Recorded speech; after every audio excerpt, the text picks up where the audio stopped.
Está chegando a sua prova do TSE Unificado.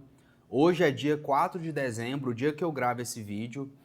E hoje eu queria falar de um assunto de gestão de contratos, queria gravar uma aula extra. Aí você pode falar, nossa, vai gravar aula extra essa hora.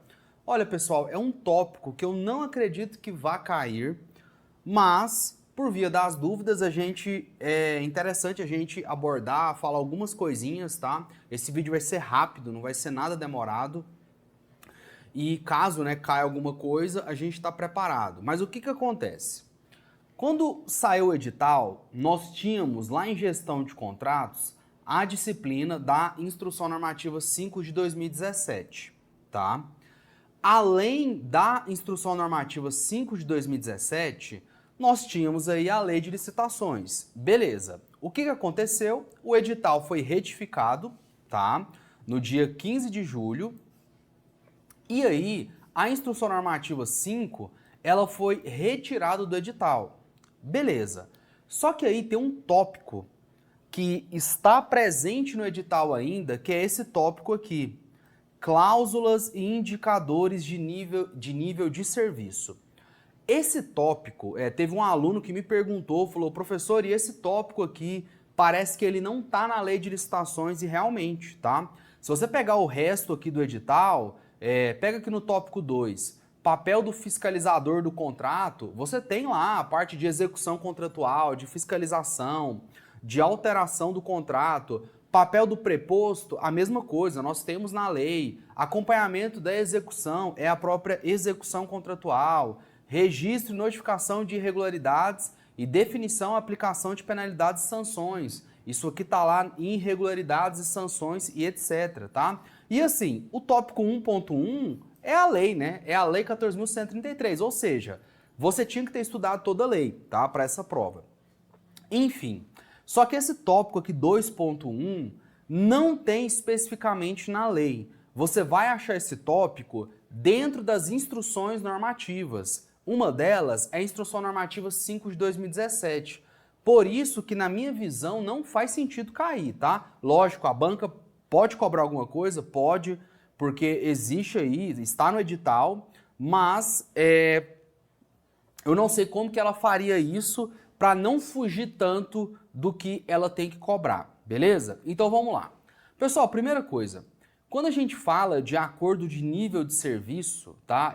O nome, tecnicamente falando, o primeiro nome que nós podemos citar é esse, acordo de nível de serviço, tá? Acordo de nível de serviços. A gente começa falando da Instrução Normativa 2 de 2008, que ela inclusive já foi revogada. E nessa instrução normativa, ela estabelecia algumas regras e diretrizes para a contratação de serviços continuados ou não. Então, um serviço de manutenção, um serviço de limpeza, um serviço de conservação, um serviço de vigilância, isso tudo entra aqui. E lá nessa instrução normativa, existia algumas regras a respeito da inserção do acordo de nível de serviços em editais, tá? Existia essas regras lá. E aí, assim, o que é esse ANS, esse acordo de nível de serviço? Vamos ver a definição que está na própria instrução normativa. É o ajuste escrito, anexo ao contrato, entre o provedor de serviços e o órgão contratante, ou seja, entre o contratante, a administração pública e a contratada, que define em bases compreensíveis, tangíveis e objetivamente observáveis e comprováveis os níveis esperados do quê? Qualidade da prestação do serviço e respectivas adequações de pagamento. Então, esse acordo de nível de serviços, basicamente, ele estabelece isso aqui. Vou até anotar. Uma relação entre a qualidade e o pagamento, tá? É basicamente isso. Então, pessoal, eu vou tentar dar uma visão geral. Deixa eu só aumentar aqui a letra. Vou colocar aqui, ó, uma relação entre qualidade e pagamento, tá? Basicamente assim, para que serve esse acordo de nível de serviços, tá? Que depois, a Instrução Normativa 5 de 2017, ela vai até mudar o nome, tá? Mas é assim, vamos imaginar que a administração pública, ela fez uma contratação de serviço de manutenção predial. E é manutenção diversa, manutenção da parte elétrica, manutenção da parte hidrossanitário, são serviços ali de engenharia ou serviços que não são de engenharia, pode ser outros serviços, mas vamos imaginar um serviço de manutenção predial. Como que funciona? Geralmente funciona assim, ó, e eu falo isso porque eu já trabalhei como engenheiro de manutenção e eu trabalhava para uma empresa que prestava serviços, né, que tinha um contrato de prestação de serviços com o hospital público, tá? Então eu sei bem como que funciona isso. Basicamente funciona assim, vamos imaginar que lá no seu órgão teve uma lâmpada queimada, uma lâmpada tá queimada. O que você vai fazer? Você vai abrir uma ordem de serviço, que é basicamente assim, olha pessoal da manutenção, você que foi contratado, conserta essa lâmpada aqui para mim. Aí a contratada vai pegar uma ordem de serviço, que é um papel, né? Pode ser um papel, pode ser eletrônico, que vai estar descrevendo lá o problema, então no caso é lâmpada queimada, e o eletricista vai lá no local e vai resolver, tá? Beleza. Só que isso aqui é um problema, né? Em um órgão público tem muitas dessas coisas, então tem lâmpada queimada, tem um interruptor que não está funcionando, tem um vaso que está entupido, e isso ocorre ao longo das semanas e ao longo de um mês. E aí, aonde que entra o acordo de nível de serviço? Vamos imaginar que o edital ele estabeleceu assim, olha, se a contratada ela conseguir resolver 90% de todas essas ordens de serviços ao longo do mês, então, por exemplo, se ela receber 100 ordens de serviços e dessas 100 ela resolver pelo menos 90, ela vai receber o valor completo do contrato. Então, suponha um contrato com um valor mensal de R$90 mil, ela vai receber isso tudo. Aí o edital fala assim, olha, se ela cumprir de 70% a 90%, das ordens de serviços, ela não vai receber o valor cheio, ela vai receber 80% do valor. Então, se das 100 ordens de serviços, ela cumprir 75%, então ela cumprir 75 ordens de serviços, ela não vai receber o valor cheio de contrato, ela vai receber um valor menor. Pessoal, isso é uma adequação da prestação do serviço, né, da qualidade da prestação do serviço ao pagamento. A empresa vai receber proporcional àquilo que ela está prestando. Vocês entenderam? Isso é bem comum na administração pública, tá? E aí isso pode ter consequências. Vamos imaginar que dessas 100 ordens de serviços, a empresa contratada de manutenção, ela resolveu 50% só.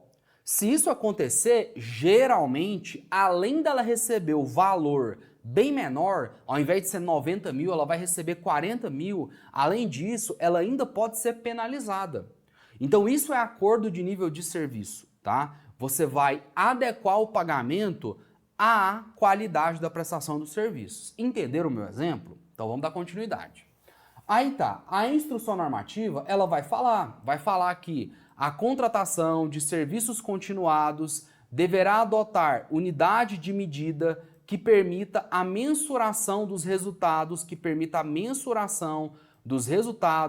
para o pagamento da contratada. Pode ser dessa maneira que eu falei. Você conta as ordens de serviços abertas e conta aquelas que foram concluídas, tá? Então, é uma conta até simples nesse caso.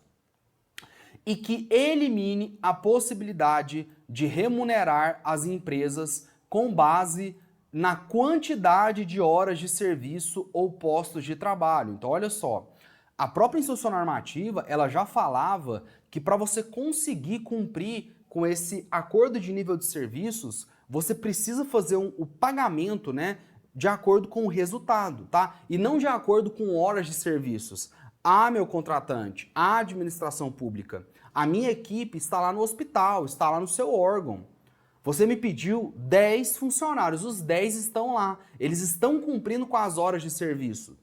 Ou você me pediu 5 postos de trabalho, os 5 estão lá. Mas nessa perspectiva, não é interessante para a administração pública. O que importa para a administração pública é se essa empresa está cumprindo com aquilo que ela foi contratada. Então, se ela tem que executar manutenções, essa manutenção está sendo executada com qualidade? Entenderam? Beleza. Os critérios de aferição de resultado deverão ser preferencialmente dispostos na forma de acordo de nível de serviços. Beleza, o que nós já falamos. Conforme disposição dessa instrução normativa e que deverá ser adaptado às metodologias de acordo de nível de serviço disponíveis em modelos técnicos especializados de contratação de serviço. Beleza.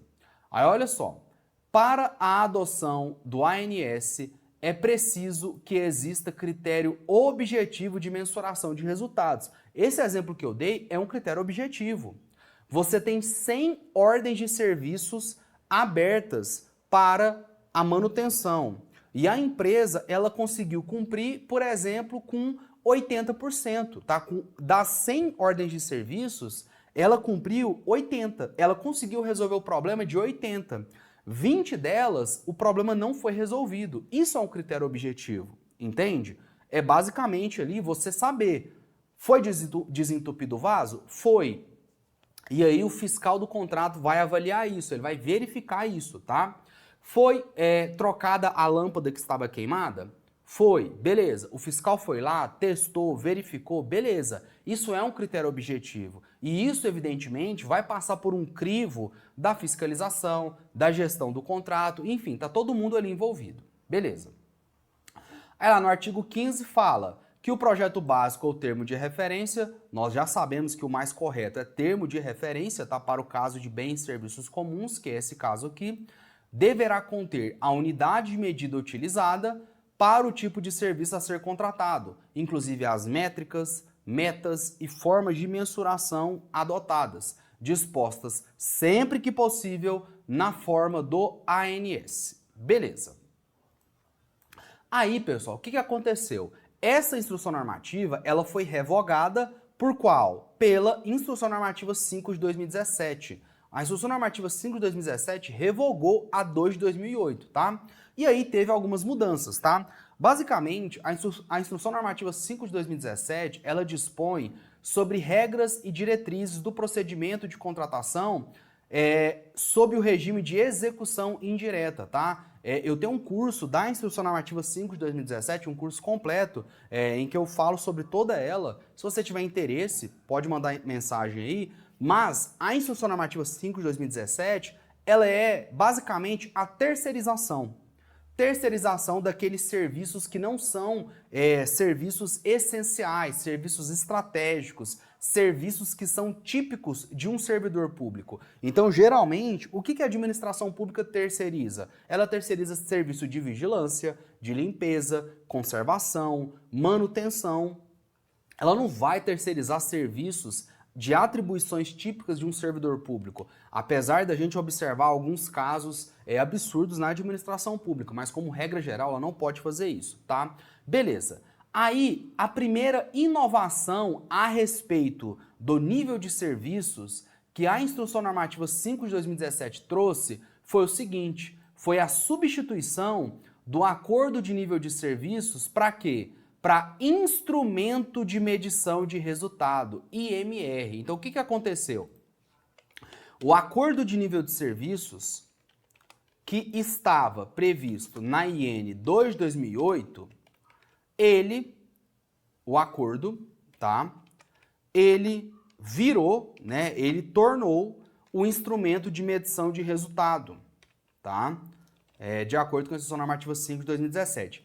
E por que isso aconteceu? Uma das coisas, né, que foram faladas é que a palavra acordo, ela não é muito adequada. Pensa comigo, se eu estou ali avaliando ordens de serviços, como que eu sei que foi cumprido com todas essas ordens de serviço? Através de um acordo? Então, assim, não é tão interessante, né? Então, esse nome, ele foi trocado. Para quê? Instrumento de medição de resultado, que, convenhamos, é mais coerente, tá? Aí, olha só, embora essa ferramenta já tivesse prevista na IN 2 de 2008, a nova regulamentação deu maior ênfase ao tema, ao estabelecer diretrizes específicas para orientar a identificação de indicadores mínimos de desempenho. Beleza. Então, pessoal, em suma, esse instrumento de medição de resultado, que é o nosso acordo de nível de serviços, conforme a instrução normativa, ele visa avaliar a qualidade dos serviços. É isso, tá? E é o que eu falei para vocês no exemplo do começo. Lembra desse exemplo da manutenção predial, beleza? Aí que eu coloquei também que o acordo não era uma terminologia apropriada, beleza? Então, se cair alguma coisa na sua prova, você tem que ficar atento, tá? Mas lembra disso, lembra que essas cláusulas e indicadores de nível de serviço é justamente para avaliar a qualidade do serviço e fazer uma adequação do pagamento conforme essa prestação, conforme a qualidade. E dependendo, se a qualidade não for muito boa, se dá 100 ordens de serviço, nesse exemplo hipotético que eu falei, se dá 100, a empresa tiver conseguido resolver 40 ordens de serviços, possivelmente ela será penalizada, tá? Ok? Beleza. Aí, pessoal, quando a gente entra aqui na instrução normativa, olha só que interessante, tá? Lembrando que essa instrução normativa não vai cair na sua prova, tá? Eu tô falando desse assunto aqui porque ele ainda tá no seu edital, então eu preciso citar a instrução normativa, tá? Mas aí você pega e pesquisa por instrumento de medição. Olha só, instrumento de medição. Ó, você chega aqui no anexo 5B, tá? Olha o que ele fala aqui. Avaliação da qualidade dos serviços. É o que nós falamos. Beleza. Isso aqui é um modelo de instrumento de medição de resultado. Aí olha só que interessante. Aqui a gente tem um exemplo, ó. Exemplo de indicador, tá? Esse indicador vai servir para você adequar o pagamento, tá? A IN trouxe um exemplo aqui. Olha, prazo de atendimento de demandas de ordem de serviço, ou seja, esse nível de serviço, esse instrumento de medição de resultado vai ter como referência o prazo, tá? Então no exemplo que eu dei, você pode analisar, olha, minha lâmpada está queimada, qual que é o prazo para resolver isso aí? Tem que estar no contrato. Vamos imaginar que seja 24 horas, minha lâmpada queimou, a equipe de manutenção, ela tem que resolver em 24 horas. Então olha só, a finalidade desse indicador é garantir um atendimento célere às demandas do órgão. Meta a cumprir 24 horas. Mecanismo de cálculo. Cada ordem de serviço será verificada e valorada individualmente como número de horas de atendimento dividido por 24 horas. Isso daqui é igual a X. Opa, X? O que é isso? Pessoal, calma. Vamos imaginar, eu vou dar um exemplo que vocês vão entender. Vamos imaginar que a lâmpada queimou. E de acordo com esse nosso modelo de instrumento de medição de resultado, a empresa teria 24 horas para resolver, tá? Se ela resolver em menos de 24 horas, sabe o que acontece? Ela vai receber 100% do valor da ordem de serviço, tá? 100%. Nesse exemplo aqui que a instrução normativa está dando, tá? Beleza. Aí, vamos imaginar, vou fazer uma conta aqui, ó. Vou fazer uma conta aqui. Pera aí, vocês vão entender. Tá. Vamos imaginar que a empresa, ela demore 30 horas, para substituir essa lâmpada queimada. Eu tô olhando aqui para cima porque eu tô olhando para minha lâmpada aqui, tá? Vamos supor que ela demore 30 horas. Se ela demorar 30 horas, olha lá, 30 dividido por 24, vai dar 1,25. O que quer dizer isso? 1,25 está na faixa de 1 a 1,5, ou seja, ela vai receber 90% do valor da ordem de serviço. Então, o que você tem que ter em mente? Que nesse caso aqui, ela demorou um pouco, ela demorou demais. Era para demorar no máximo 24 horas para ela receber tudo, mas ela demorou um prazo maior, ela demorou 30 horas. Então, se ela demorar 30 horas, ela vai receber 90% do valor da ordem de serviço. Beleza. Aí, vamos imaginar agora que ela vai demorar quase 2 dias, 47 horas. 47 horas, o indicador vai ser 1,96, então ele vai estar aqui. Nesse caso, ela vai receber 80% do valor da ordem de serviço, ou seja, perceba, o indicador de nível de serviço, de medição de resultado, ele serve para avaliar a qualidade do serviço. Então, se nesse caso ela ficar demorando demais para resolver esse problema da lâmpada queimada, por exemplo, vai ter ajustes no pagamento. É isso que eu quero que você grave, ok? Beleza, e aqui ainda fala, ó, sanções, né, penalidades. A empresa, né, se 20% das OSs, o indicador for acima de 2, ou seja, vou imaginar que a empresa, por algum motivo, ela está demorando, em algumas ordens de serviço, 60 horas para resolver o problema da lâmpada queimada.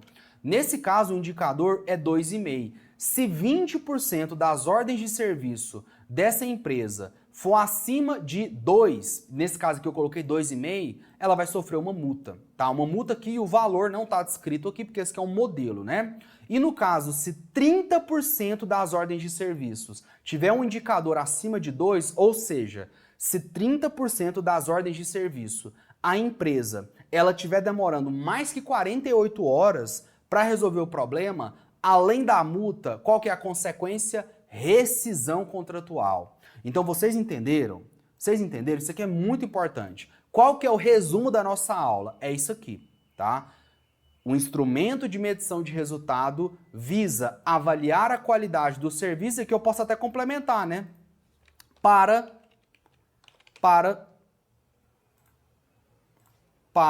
que haja adequações ao pagamento. Ok? É para isso aqui. Beleza? Tá. Mas aí você pode me perguntar, Guilherme, a instrução normativa não está na minha prova. E aí? Aí eu vou te falar algumas pistas que a lei de licitações traz para nós. Então vamos lá.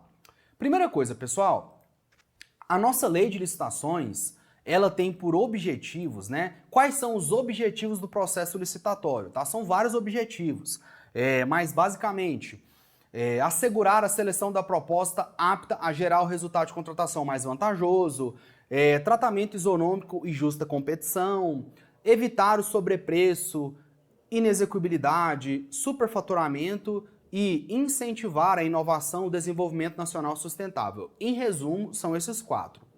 O primeiro objetivo é esse aqui, ó, assegurar a seleção da proposta apta a gerar o resultado de contratação mais vantajoso. Aqui já é uma pista. Que pista é essa? A pista é o seguinte, olha, como objetivo do processo licitatório não é ter a contratação mais barata, é a contratação mais vantajosa, que gere o resultado mais vantajoso. Esse exemplo aqui da instrução normativa, ele é um bom exemplo de gerar um resultado mais vantajoso? Pessoal. Sabe por quê? Porque se esse serviço de manutenção que eu falei para vocês, se ele fosse remunerado com base de horas de postos de trabalho, com base em quantidade de horas de trabalhadores, ele não estaria sendo avaliado com base na qualidade. Vamos imaginar que, nesse exemplo aqui, a maioria das ordens de serviços, vamos imaginar que elas estejam sendo cumpridas com 48 horas, com 60 horas. Não é um prazo com qualidade, tá? Então não haveria ajustes no pagamento. Então, a primeira pista na lei de licitações é essa aqui. Só que aí, pessoal, a pista principal, se fosse para eu falar para vocês, olha, qual é o artigo da lei que vai ter uma relação ali muito próxima com esse item 2.1? É o artigo 144. Então vamos ler. Na contratação de obras, fornecimentos e serviços, inclusive de engenharia, poderá ser estabelecida o quê? Remuneração variável, vinculada ao quê? Ao desempenho do contratado, com base em metas, padrões de qualidade, peraí que eu tenho que apagar isso aqui, beleza. Padrões de qualidade, critérios de sustentabilidade, prazos de entrega no edital de licitação e no contrato. Então perceba que a lei falou para nós, olha só, nas minhas contratações de obras, fornecimentos e serviços, inclusive serviço de engenharia, a remuneração ela pode ser variável, vinculada ao desempenho do contratado. Pessoal, isso aqui que está na instrução normativa, que trata dos indicadores de nível de serviço, é exatamente isso. Isso aqui é uma remuneração variável? É. É uma remuneração vinculada ao desempenho do contratado? É. É uma remuneração que está com base na qualidade? É. Então, a gente conseguiu matar a charada, tá? A gente fez todo esse caminho aqui para chegar no 144. Então, leve para a prova. Essa questão de indicador de nível de serviço, ele tem todo um histórico que começa lá na ANS, tá? Da Instrução Normativa 2 de 2008, que se torna um instrumento de medição de resultado na 5 de 2017 e a partir disso a gente pode fazer aí uma análise da lei de licitações para ver quais são as pistas. E as pistas são basicamente o artigo 11 e o 144, tá? Lembra aí, artigo 144, nas contratações de obras, serviços e fornecimentos, inclusive, né, serviços de engenharia, poderá ser estabelecida remuneração variável vinculada ao desempenho do contratado com base em metas padrões de qualidade, que é justamente isso daqui. Beleza? Então, pessoal, se cair alguma coisa na sua prova, eu acho que você tá pronto, tá? Para acertar isso daqui. Se cair alguma coisa, eu espero que venha algo parecido com isso, tá? A não ser que a banca, ela invente, tá? E pode acontecer isso? Pode, tá? Teve uma prova aí que eu não lembro se foi do Ministério Público do Tocantins ou do Ministério Público de Goiás, eu não me lembro agora. Mas teve uma questão que, inclusive, eu até resolvi na minha revisão final, que é uma questão que a resposta dela está numa instrução normativa, mas essa instrução normativa não estava na prova. Então, infelizmente, a gente está sujeito à banca cometer essas maluquices, né? Desculpa a palavra. Mas no mais é isso, tá? Enfim, espero que você tenha gostado, te aguardo na revisão de véspera e fui!